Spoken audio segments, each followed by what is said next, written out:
Salut et joyeux Halloween. Et comme ce soir nous célébrons le dieu de la mort celte Samhain, oui ça s'écrit comme ça, et bien ce soir j'aimerais vous parler un peu d'horreur, d'épouvante, surtout d'un réalisateur culte qui a bien marqué ce genre. Donc ce soir, j'aimerais vous parler de James Wan.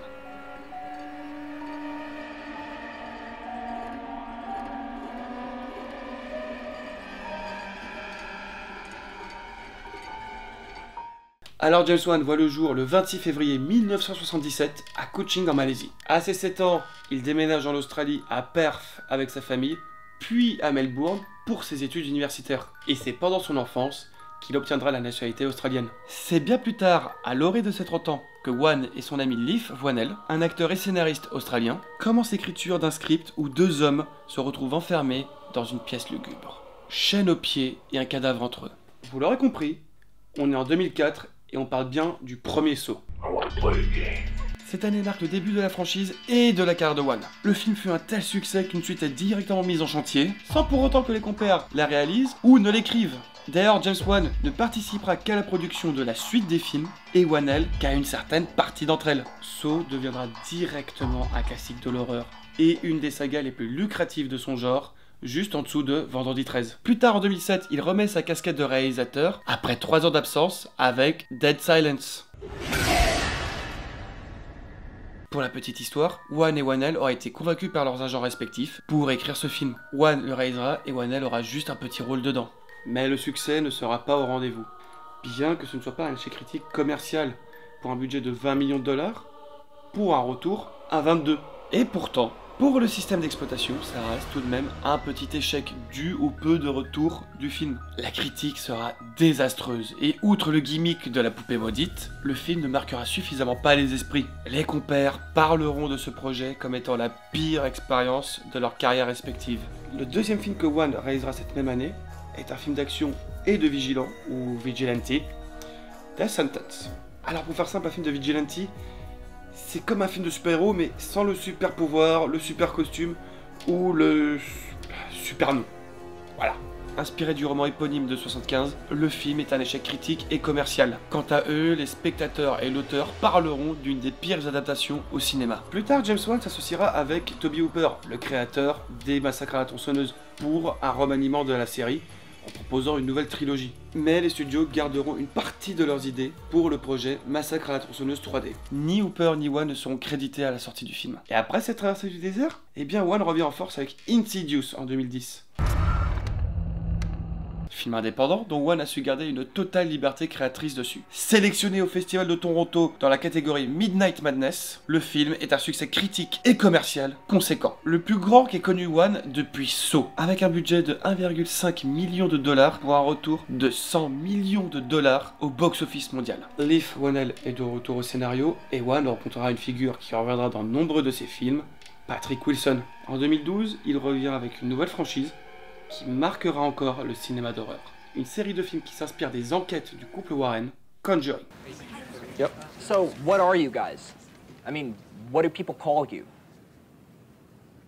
Well, we've been called demonologists. It's one name for us. Ghost hunters, paranormal researchers. Kooks. Wackos. But we prefer to be known simply as Ed and Lorraine Warren. Sorti en juin 2013 et avec un nouveau Patrick Wilson, le film est un succès critique et commercial, une suite est mise en chantier, mais avant ça, Wan souhaite continuer avec Insidious. Il rappelle alors Wilson et Whannell pour la suite du film indépendant, et souhaite rester dans ce modèle de production. Immense succès commercial, mais les critiques sont malheureusement mitigées. Fait assez rare, le film a commencé son tournage en janvier 2013 et sa sortie se fera en septembre de la même année. Wan souhaitant conserver la même aura que celle du premier volet, il proposera donc une suite ayant la même sobriété que ce dernier. Et pourtant, c'est cette même année que James Wan rencontrera les exécutifs d'Universal pour discuter de son entrée au sein de la série Fast and Furious. Wan souhaitant passer à la vitesse supérieure, sans mauvais jeu de mots, pour devenir réalisateur de blockbuster. Après avoir été approuvé par Justin Lin, le créateur de la franchise, Wan réalisera le 7e volet de la saga, faisant le plus gros succès commercial de la série avec une entrée de 1,5 milliard de dollars au box-office. Malheureusement, son plus gros défi étant de terminer le tournage sans Paul Walker, mort dans un accident de la route entre-temps. En 2016, après avoir négocié les droits pour réaliser le deuxième Conjuring, Wan transforme l'histoire des Warren en véritable saga cinématographique et avec le soutien de New Line Cinema. À cet instant, Wan n'est plus considéré comme un petit réalisateur de films indépendants ou de blockbusters, mais bel et bien comme un auteur à part entière, tant par les spectateurs, les critiques et même les studios. Entre-temps, il produira sans réaliser de nombreux films comme Démonique, des spin-offs et des préquels de la série Conjuring comme Annabelle, Annabelle the Creation, La Nonne et Annabelle Comes Home. Wan ne participera à l'écriture que de certains de ses films comme La Nonne et Annabelle Comes Home. Et en 2018 arrive son plus gros challenge en tant que réalisateur de blockbuster, Aquaman. Le défi étant de relancer le DCU après les succès de la concurrence et de reprendre Aquaman où Justice League l'avait laissé. Patrick Wilson est de retour en antagoniste et le succès commercial est au rendez-vous avec un retour au box-office de 1,14 milliard de dollars, devenant ainsi le plus gros succès des adaptations de DC Comics, dépassant même les recettes du Dark Knight Rises.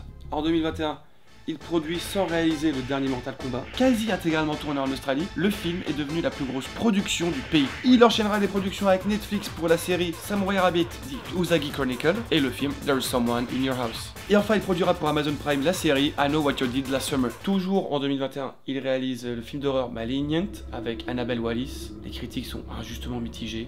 Et le retour au box-office n'est pas là. En 2023, il revient avec la suite d'Aquaman, The Lost Kingdom. Bon retour financier, mais critique très moyenne. En ce moment, il prépare de nombreux projets comme une adaptation d'une nouvelle de Stephen King, une nouvelle adaptation de Frankenstein pour Universal, et un projet avec Disney. Ouais. Sinon, James Wan c'est aussi des séries télé, I Know What You Did Last Summer et Samurai Rabbit, qu'on a déjà mentionné. Mais aussi une série Aquaman, Swamp Thing, Teacup, Archive 81 et la réalisation d'un épisode de MacGyver.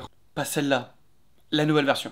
Il a aussi créé la chaîne de télévision Atomic Monster en collaboration avec New Lines Cinema, où l'on retrouve de nombreuses séries télé d'horreur, des thrillers, mais surtout des classiques de l'horreur. Depuis 2019, il est marié à l'actrice roumaine Ingrid Bizou, mais il reste très secret concernant sa vie personnelle et privée. C'est pour ça qu'on ne s'est pas trop attardé sur son enfance auparavant. Vous l'aurez compris, on parle d'une personnalité très atypique. Réalisateur, mais plus producteur. Scénariste, pas tant que ça. Réalisateur de films à gros budget bankable, pas tant que ça. Et alors pourquoi James Wan est culte? Les Sceaux, pas vraiment, vu qu'il en a écrit et réalisé qu'un seul. 2 si on compte le court-métrage.